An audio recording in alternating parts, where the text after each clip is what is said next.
And welcome everybody to Between Two Wheels podcast, episode 296. Today, we've got stage 8 in the 110th Tour de France, Libourne to Limoges, 200.7 kilometers.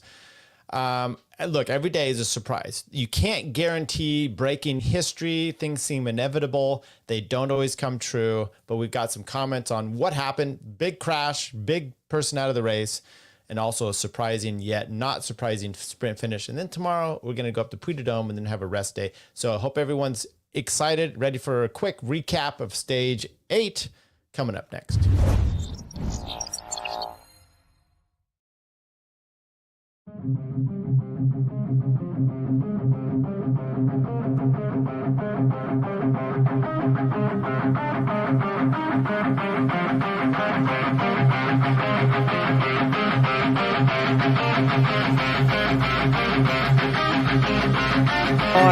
Massive number of people have been upgrading. Yes, there you go. You see the graceful limb that you were talking about before. The race we've got yet again, and a victor then goes victory to an American, Andy Hampton. The felt it go by.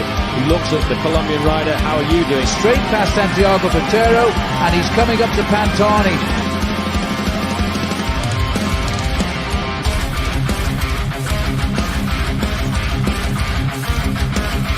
Armstrong is sitting in the last few hundred meters as we come towards the finish of this monumental stage. And Armstrong, as we start to approach the line now, Pantani grits his teeth and accelerates and over the line. Is going now to win stage number 15. Sepp an emotional finish from Durango in the USA. Sepp wins.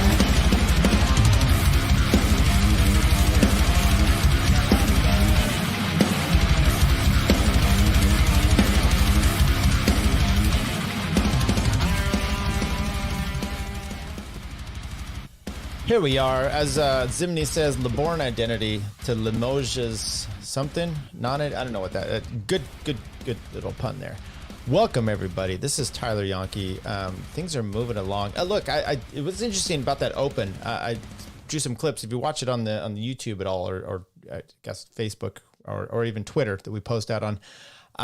The bars, the length, the width of the bars of Lance Armstrong, it looks like he had at least 45s, maybe 44s, if not. And now you have riders that have those punched in, the hoods are all tilted in, kind of a unique thing to see. Anyway, let's get right to it, everybody. 110th edition of the Tour de France, and over those span of years, you've got one of the greatest ever, Eddie Merckx, with 35 victories, or 34 victories total, stage wins, time trials, whatnot, team time trials. I don't know how that's all worked in there. And then you've got him tied with Mark Cavendish at the same. So Mark Cavendish decides to extend his contract, comes back in, wins his last stage at the Vuelta. At the Giro, comes in, close call yesterday. Would you have wanted him to be relegated, or him being Phillips and relegated, to give Cavendish this bonus win? I don't know. Comes into today and Horner rode with 56 centimeter bar. Was I thinking of the numbers wrong? 40 some seems right. 56, maybe I had 52s. I don't know what I had actually at the time. I'll have to look and see.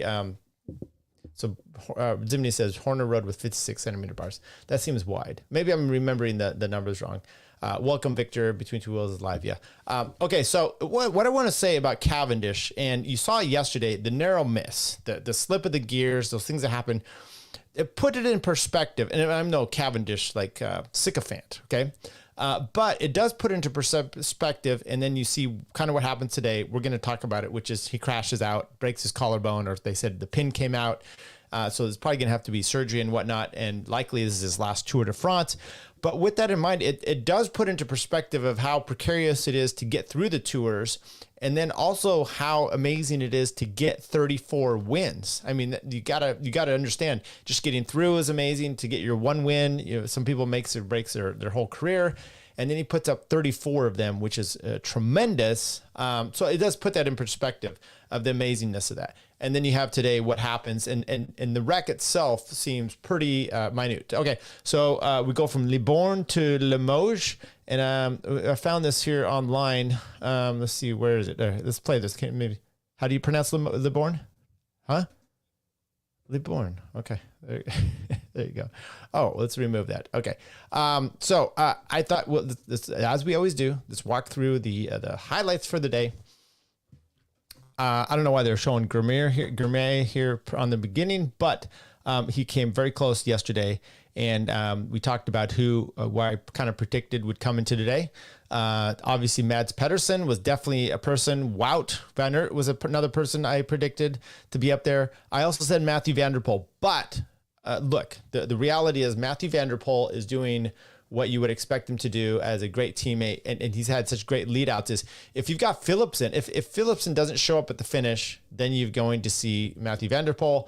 If he does show up at the finish, you're going to go for Philipsen. But there's some climbing to be had, so we'll have to get through all that part today. Jakobsen, not so much. I don't know who this is for Ineos. There you go. Libourne to Limoges. So they do head north-ish, kind of heading out towards the central part. They're coming off the coast just a bit, 200.7 kilometers. There's the stage profile for the first 70, 30, or 100K almost, 120, 130K. It's pretty much not too much. You got a sprint in there. You got a Cat 3 that they start to hit and then a Cat 4 and a Cat 4 in the last 70 kilometers. And that's when everything really starts to hit their stride. Brian says he would have 143 if he hadn't spent his career dropping chains. Talking about Cavendish, of course. Possibly. There has been an issue with some drop chains in his career. Is that the Specialized that he rides? I don't know. Early on, look, is a breakaway going to get away today? Mads Pedersen does try to get up in the break. That's his best chance. If he won a stage last year in the Giro, in the Tour, and I think he won in the Giro too, but he won the Tour and he also won him in the Vuelta. I think he won the green jersey or the sprinter's jersey in the Vuelta as well. Dude's been having a good run of it since he won the World Championships several years ago. 2018, 19, somewhere in that range. Anyway, he tries to get up in the break today, which obviously is a good chance for him, but it really wasn't the thing to happen because most of the teams, and what happened with when him got up in the break and some other guy, well, I think it was him specifically, and then Cavendish at one point kind of got up to two. Then you saw Jumbo coming to the front, showing their cards early and saying, we're in here for Wout, and we're going to chase you down. So, which they did. So a little break got up the road, but it was not insignificant. Then you had this sprint spot here. We'll look into exactly who won it, but it looks like Philipsen did. Cav is right up there in Mears for Bora Head, if you guys in there. Right after this, Astana kind of took off. Mathieu van der Poel's up there. Cavendish is actually getting up in the break, and it might have actually served him better. And this is when Jumbo says, "Nope, we're gonna bring you back." So they bring back Philipsen, they bring back Cavendish, they bring back Mathieu van der Poel, and they let this 3-man break kind of get up the road. Which there was some weirdness with de Klerk and then Asgreen kind of mixing it back and forth here with their. I'm not sure that Lotto really knows what they're doing, but here we go. Here's the big move of the day. There was just a little collection here. The guys weren't going hard at all, and you just kind of have a little bit of a slowdown. Some people are, let's mute this and we'll actually do a few little, but they don't really show it all here, but I did see with the NBC, the camera, and then you can see Cavendish, he's down, his glasses are spilled out, and he immediately knows that there's a problem with his shoulder. I did see NBC showed kind of a close up when they do a zoom in. You can see that the guys weren't going very fast at all, and all of a sudden Cav is kind of coming up to someone, he locks his brake, he goes up and over the handlebars, almost a dead stop, and slams. Now, what's interesting is, was it the Giro this year where he got like 4th place sliding across the line on a sprint finish when he was on the right-hand side, he got locked up, kind of came off, his balls hit the top tube, he comes flying across on the left side and lands and slides across. Next day, he's up and running. That's what's so crazy about cycling. You can wreck like that and be okay or ish. And then something like this was pretty innocuous, and he fell down and just pop. There goes his shoulder. Broke the collarbone or the shoulder, and there was a pin that they said that it had in there, I think in 2017, and it popped out. So they're going to have to obviously do some surgery with that.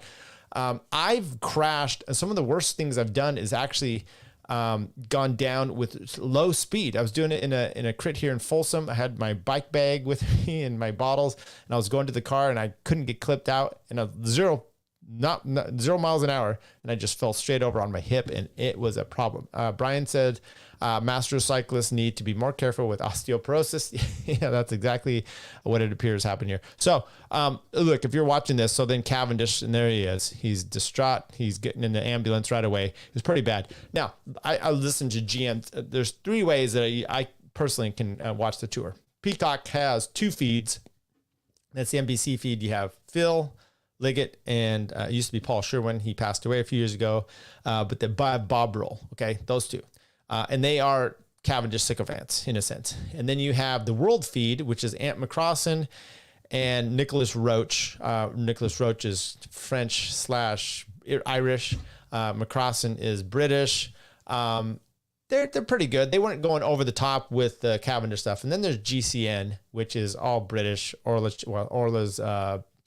Irish, but you have Dan Lloyd, Adam Blythe, who's grown up racing with Cavendish. You do have Robbie McEwen, who's Irish, but then, Colt Carton Kirby, Rob Hatch, Sean Kelly, Irish. But so there's a lot of love though with Cavendish, and they were not doing well. And then I went on Twitter and I could also see that they weren't doing well there. I thought they gave more of a sympathy ploy to Cavendish than they did to Gino Mater when he crashed and died on course. Now, I'm being facetious here. I also expected at some point for GCN to kind of come out and say, we need it all neutralized tomorrow in honor of Cavendish. That's how they were treating this thing. Now, once again, I'm not a sycophant on the respect for that. It sucked that this is the way he went out. But what I want to emphasize once again is the precariousness of the race, and to actually emphasize the strength of his wins based on how you can just easily crash out like this. And the fact that he has slid across the line multiple times. Remember, he got crashed out by he did get crashed out. Sagan got DQ'd a few years ago. I mean, this is, he does it riding in a way that you are in the mix and you're going to get crashed, and that happens. So, we got a few comments here. Victor says calcium supplements and have endorsements soon. Yes. GCN, Brian says GCN stopped all post race coverage to talk about how much they were bummed out. Yes. As a matter of fact, Adam Blythe was going, come on, mate, get up. And I was like, oh, geez. Okay. And I can mock that to some extent because there was a great race still to be had. Okay. And it sucks that this is the way it went out, but he's old. He's Cavendish. He's won plenty. And this is also the thing. You can't guarantee breaking history. I think we get so into the mindset of fairy tale, and everything's scripted in a sense where Cavendish comes in there and you expect him to possibly, and he's been doing fairly well. I mean, second place yesterday was it? And that's also maybe just fate doesn't want this to happen. Maybe Eddie Merckx has so much control. And by the way, would the Tour have been right to relegate him, Philipsen yesterday, to give Cav the way that feels wrong. And by the way, there was the comments of, what are we going to do? Wait till someone crashes? Kinda in sprinting. Yeah. When someone crashes, like Philipsen or Jakobsen / Groenewegen in Tour of Poland. That was horrendous. Yeah. Shit happened. There was legal stuff being threatened. So it does make it seem a little bit better. Vinokurov can't afford fairy tales. That's true. He did win. Was it the Olympics? I think he paid Sammy Sanchez, I think, for that, or Liège, or one of those races. He's been known to do. Okay, so here's where Casper Asgreen decides to head up the road. They tell then de Klerk, "Hey, sit up," and de Klerk's like, "What? Why is he trying to get up here?" And then finally he did sit up. And then you had Jumbo hitting the front. You had Van Hooydonk coming up here. Now, Van Hooydonk, Kelderman, Laporte. I think Kelderman was up there a little bit, but definitely Christophe Laporte. I don't know why, and I know you're keeping him out of trouble, but it's almost more of a problem. And you can see, you end up, I think it comes into fruition here of even having Vingegaard in the top 3 up here. Why don't you have him sit and maybe close the door for Wout? He doesn't take the, matter of fact, there was one time where he came to, Van Hooydonk is done here. I think Kelderman comes to the front. Kelderman can't hold all the way up the final climb. And so they're like, hey, we need someone else to come here. And Vingegaard's like, I'm not taking a pole. And they got Laporte up there to do it. And then Laporte had to actually do the final. And why are you in the mix? That's what I'm saying. You can be up there, Jonas, but just get the F out of there if that's what the team's doing. And so it seemed like more of a problem, and then you end up seeing a little bit of a problem at the finish here. Okay, so here's actually I think the situation where Jonas, because Laporte actually had to then make a big effort to come around and take over, and then he's back on the front. And once again, Jonas is riding second wheel. I don't know why he's doing this, but you got Coquard up there all the way to the top of the climb. They really shut this break down, and then they caught it. Now, 5.6 to go. Simon Yates crashes. There was some talk of a spectator maybe got in the road. Now he was outside the 3.5, 3.6 or whatever they were going to go. So he lost time today, which is pretty bad. He looked like he was maybe limping too. He got back on his bike pretty quick. He must've been somewhat okay, because he only lost 40 some seconds. So we'll take a look at that. Okay. Tyler, did you see the crash cyclist at the edge of bike control? Is this the one you're talking about, Victor? I don't know exactly. Possibly.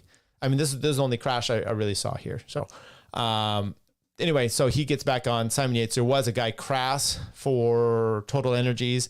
You could see him on the left side of the road on the ground there. He doesn't get back. There you go. So he doesn't make it back into the race. But there you go. Simon Yates trying to make it back. Skillmost. Now, here's the good stuff, which is little trek. Little by little, as one of the headlines said, little by little, they're going to get the Mads win. Skillmost comes to the front here. You had Ciccone. Ciccone actually jettisoned himself out after doing a bunch of work. They were all in. I mean, like all in for Mads Pedersen. I didn't see Quinn Simmons doing the work here, but I think he might have done it earlier on the day. So you had what's the guy's name? Anyway, doesn't matter. We come into the finish here, and Christophe Laporte has to get back on the front, and Mads Pedersen gets dropped off on the wheel here. You got Christophe Laporte bringing up Wout. Then you have Van der Poel bringing up Philipsen. You got Mads Pedersen here. Gourmet is over here. And surprisingly, in the mix, you have Groenewegen. So because by the way, those climbs coming into the finish were pretty rough. In this last 100 meters here, they come around the corner and it's all up the hill. So you've really got to be a display of power. You got Mathieu Van der Poel hits the front of the race here. Right here, you can kind of see this, and it's actually what causes a big problem, which is Christophe. We'll back up just a bit. Christophe Laporte. I'm gonna roll this here just a little bit. There you go. Christophe Laporte. He's done. He starts to peel off. And what happens is, and if you can see it even better from the overhead, Wout kind of gets stalled on that. And with that, when these guys are hitting he's already got a gap. Now you've got Mads Pedersen over here on the left. He starts to hit out. Right next to him is Van der Poel leading out Philipsen. Then you've got Groenewegen on the far right. And Julian Alaphilippe thinks for some reason he's going to be a part of the mix. He's funny to watch because he did a good job of getting himself in position to just really screw a bunch of people over here, like Coquard. You'll see in a second. There you go. So Wout, now look, Pedersen is Mathieu Van der Poel pulls off. Groenewegen comes through. You've got Philipsen here. He's already on the wheel, but Mads Pedersen hit this thing hard, and he is taking this thing as best he can all the way up the climb. There's a tad bit of a hill there, and then you can see him coming to the finish. And Philipsen looks over. There's no chance for him to get around. And it really was the strongest man on the day. But what the most amazing was Wout comes up here, pips Groenewegen for third, and he gets himself in the mix. And so you had Mads Pedersen with the win, Philipsen second, and Wout third. And right here, you'll see this. This is with Laporte on the front. He's got Wout, the two guys. Van der Poel starts the sprint, and this is probably the problem. This is when Wout actually should have gone himself, but he still had Christophe there. So he goes, and now he gets two guys coming around him, and right at the same time that Laporte's like, I'm done, and there you go. That's the day over right there for Wout because he has no chance. He has to pause a little bit, sit down, and then he kicks. And at this point, that's also, you can see Alaphilippe ducking to the left. He's in 2, 4, 6. He's in sixth place right there, and he just says, I'm out, which is pretty pathetic. But look how far back Wout has already got a bike behind Groenewegen. He's 2 or 3 bikes behind Philipsen, and all the way back here. And then by the finish of it, he's ready. He suddenly comes into the picture right at the finish line for third place. There you go. Mads Pedersen, Philipsen, Wout, Groenewegen, Eckhoff, Coquard, De Boist, Tiller, Strong, and Pogacar in 10th place. I don't see Alaphilippe there anywhere. So there you go. Philipsen just solidifies his place in the green jersey even more over Coquard. Pedersen, who does get a move up, Wout. And by the way, Jumbo still without a stage win. Still looking for that. Hopefully they'll probably saying to themselves, we hope to get one on Puy de Dome tomorrow. 25 seconds over Pogacar. Now, Hindley is still in third, but you got a little shake up here because Rodriguez moves up into fourth. Adam Yates moves up into fifth, and Simon Yates moves from fourth all the way down to sixth. Now he's 4:01 behind. He lost 47, I think, seconds today. So a little bit of a bummer. Here's what we have tomorrow: 182.4 kilometers going to and finishing up the Puy de Dome, and we'll take a look at that here in a second. Let's see if we have anything else here. Horner said with Mads win, he gets into Valhalla. Okay. I guess that's what they have in Denmark over there. By the way, Brian mentioned we had a conversation yesterday where I was talking about the stage, was it 6? Where I didn't think the Jumbo did the right tactics. And then Brian said, hey, Horner disagreed. Now, Horner, I just watched it after I did my show yesterday. I don't like to watch Horner's before because I don't want to be tainted with his views. And I think he has some of the best analysis. So I kind of, in a sense, judge myself off of what he says here. But I do it after the fact to see if I even match up. And he had, I was what I said, and then I saw what he said after stage 6, and then he said some more after stage 7, which softened himself just a little bit, saying that, look, it wasn't such a bad idea, but going over the Tourmalet, they should have sat up and then waited for everybody. I'm just saying, I think Vingegaard, from where he attacked, dropping Sepp Kuss and trying to drop Pogacar, going all the way to the top, he should have, if you couldn't get rid of Pogacar in a move, then you just don't drag him all the way to the top. That's just senseless at that point. Matter of fact, wait, take Sepp with you. Just sit up. Sepp will come back. As you saw, Sepp still wasn't all that far behind. Wait for him, bring him with you, and you're then going to go into the last climb with Sepp Kuss, and that's a much better position than you are with just Wout. Wout can really help you if you're in position to do like you did up the Houdekolm last year, which is he destroys Pogacar, and then you're going solo. But if you don't get rid of him, then you're just done, and he's done and over as well. There you go. That's kind of my two cents on that one. Okay. Let's bring up the results, and then we'll talk. We already talked about the results. Kind of went through that, but just see if anybody we could see this here. Adam Yates up 1, like I said. Carlos Rodriguez 2 down for Simon. Landa loses 3 places. He's just kind of shit in the bed here. Everyone else kind of moves up here below him. Who else went down? Kelderman went down, partly because of his work. Ciccone moves down 3. Egan Bernal got spit out as well. He's done for the GC. Johannesson, he for a Uno X, he loses 3 spots. 6th place down here, Juan Pedro Lopez of the Little Trek team, because he did a bunch of work. But Elvis in the 40s, this will go up and down. No one really cares. Let's see just how the Americans did on the day. I think I saw also that Nelson Palace, who's still in the climber's jersey, the polka dot jersey, he lost some spots because he just jettisoned himself out. He's probably trying to save himself for tomorrow. Sepp Kuss, 10th place on GC. Palace down 4 to 50th, 47 minutes out. Matteo Jorgensen, 60th at 54. And then you've got Craddock, Vermaaka, and Quinn Simmons at 160, almost 2 hours back. Booyah. Okay. Brian, I appreciate you and you guys joining in tonight. My wife's birthday today. We went out, had a good time, expensive meal, because that's what you do. And now I'm back here doing a show. It seems like the only time Paul gets dropped, it's obvious because he doesn't respond to any attacks. He never fakes his form. Yeah. Victor says, thank you for mentioning the USA. Yeah, thanks, Victor. And remind me, because I do want to go through and to see how all those riders are using on a bunch of them. And for the most part, we're going to be talking about the main 2, which is Sepp Kuss and Nelson Palace, because they're featured more, right? Nilsson's up there getting the KOM jersey. Sepp Kuss is a vital point for Jonas Vingegaard's bid for victory. And then you got the other players, and I think you're just going to keep seeing them. I mean, Quinn Simmons is doing his work for Mads Pedersen, which you got the win today. That team's looking very happy. Now that that's happened, maybe you'll see Quinn Simmons getting his chance to kind of go out and strike out on his own.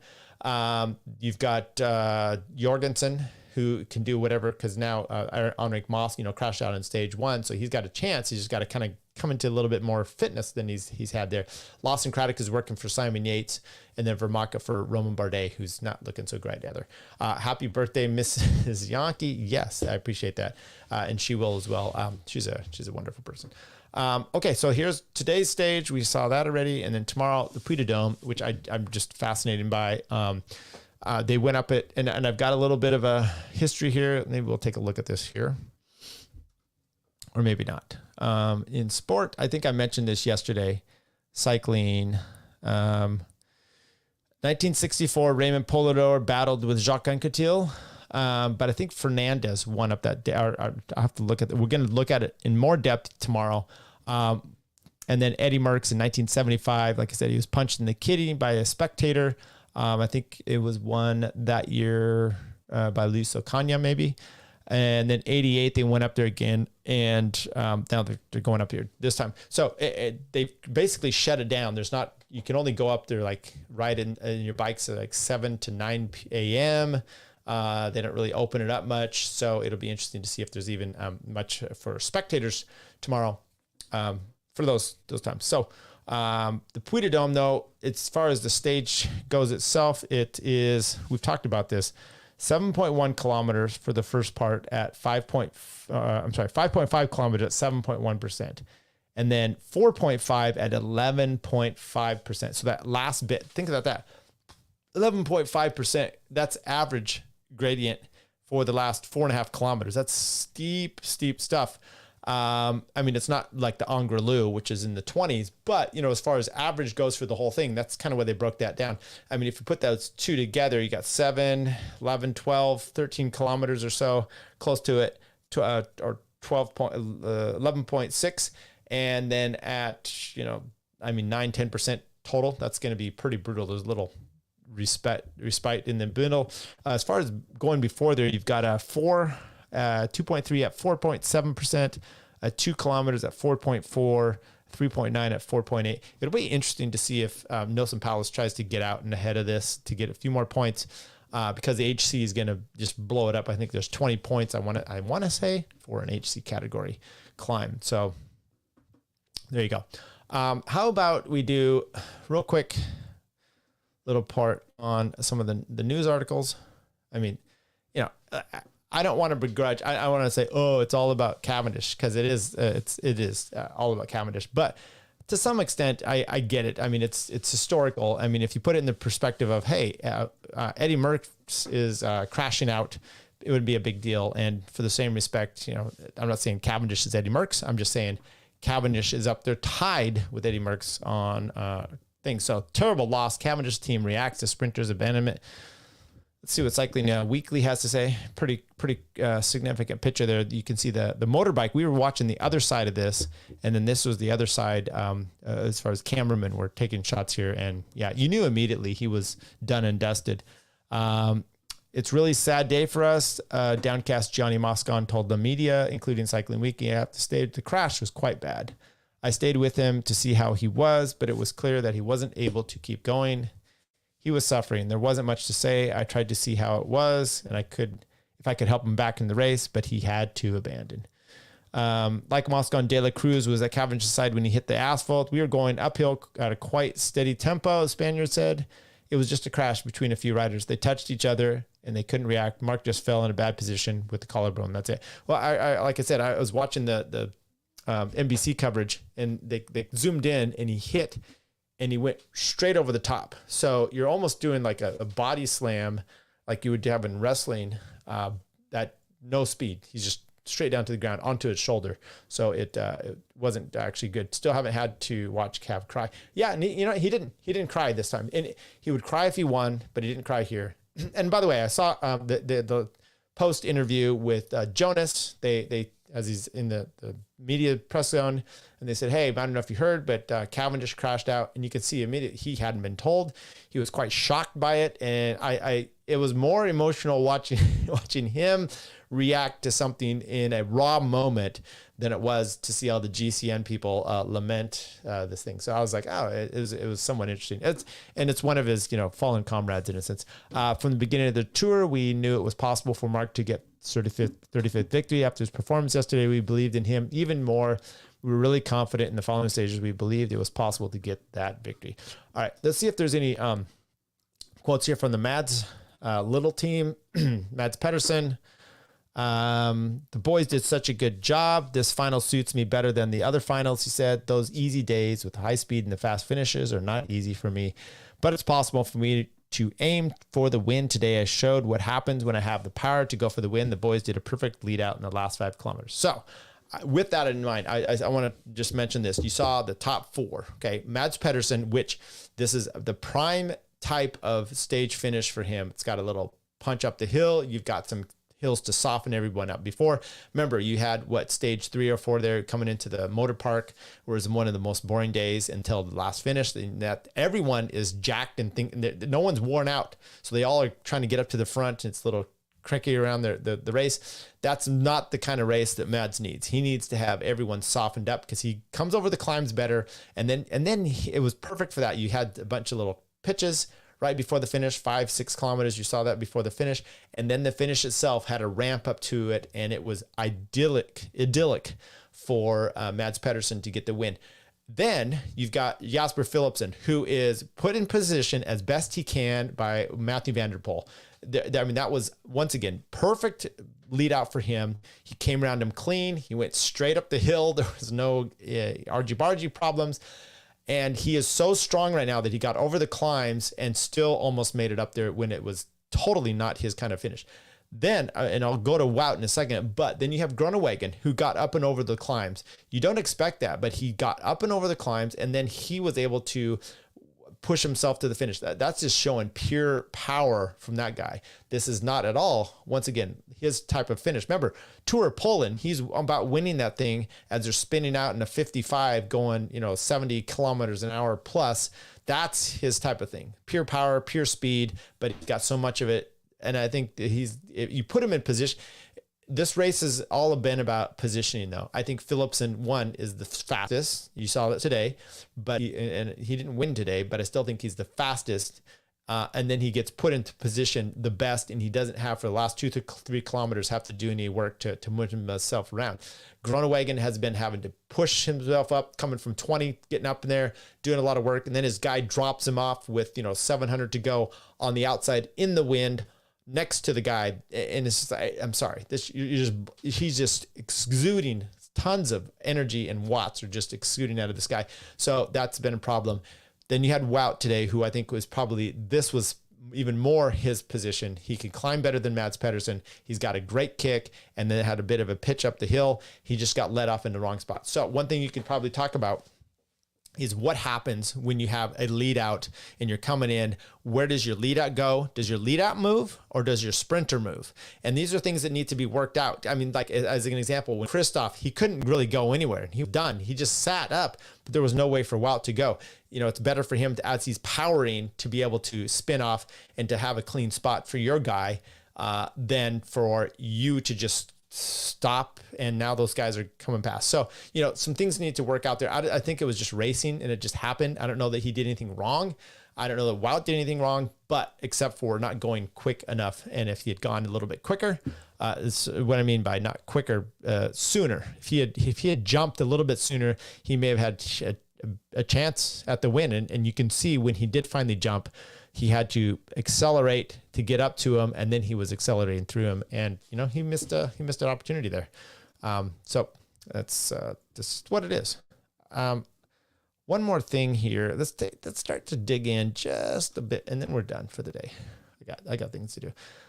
This is tomorrow. Then we got a rest day. Then you are starting to look at next week. So you're getting a few climbs here. This is actually, to me, what looks like a perfect day for Nielsen Palace out there. It's not tough climbs, but there's enough climbs, and there's some Cat 3s and whatnot. As far as, I don't know if he'll win, but I think he could get up the road to get some time. It's definitely a breakaway. And same with the stage 11, the Meloons also break. They look kind of jaggedy, but they're not much. I mean, it's Cat 4, Cat 4, Cat 4, and stage 12 of 3-3-3-2-2. That's pretty lumpy. This is your, typically you would say, like your Liège, Bastogne Liège type of thing. It can be a GC type of rider. I mean, this is a Mike Woods type of day, perhaps. Maybe it's not quite hard enough for him, but then you start getting into the big stuff. It's just a sprint in the Grand Colombier. I mean, this is 137 kilometers. That's a short race. That's going to be almost, remember they did that a few years ago. I think that's when they did the staggered start, and maybe it was even up the Colombier at that time as well. But that one was like, 60, 80 kilometers, really short. Or maybe it was about the same distance. So it's kind of that same thing. They got a sprint in the middle, and then it's just all hell's balls going to the climb. And then you start to hit some of these bigger ones, the 1-1-1 in an HC up the Col de Jouplan. I think the Jouplan was where the 1 year Lance Armstrong miraculously held on for he was bonking up there. He needed food. He probably held onto a car, maybe got a quick needle to the leg. And then anyway, last week, finally get a time trial. Anyway, we'll go over those more in detail as it comes up here. Brian says, Wout could have said pull off left, right. Yeah, he could. Now, the problem, though, you're totally right, Brian, but the problem you do have there is by the time Christoph was starting to pull off, you had Philipson on one side, you had Matt Vanderpoel, I think, Mads Pedersen was coming on one side. I think Vanderpoel was still on there. So it was there was nowhere for Christoph to go either, and so it's kind of happened the way it happened, unfortunately. But that's bike racing too. So anyway, I was fascinated today. I thoroughly enjoyed the finish. It's good to have a different sprinter in there. Bummer for Mark Cavendish, but it's what happens. It's bike racing, and once again, I would just emphasize that bike racing isn't easy. Pimping ain't easy, but especially bike racing isn't easy. And he's been able to get 34 wins out of it. You can't guarantee breaking history. You don't always get the fairy tale you want. And who's happier today? Merckx? How do you think Merckx feels about this? I'd be really interesting to know deep down and see this 72 Dolphins NFL football, where they're like, the undefeated season and no one else has been able to do it, and every year they're like, sweet, no one else, just us. Could be. I don't know if he's a dick like that, but could be. Pogacar, I think he's our next guy to do it. All right, everybody, take care tomorrow. Like, subscribe, see you tomorrow.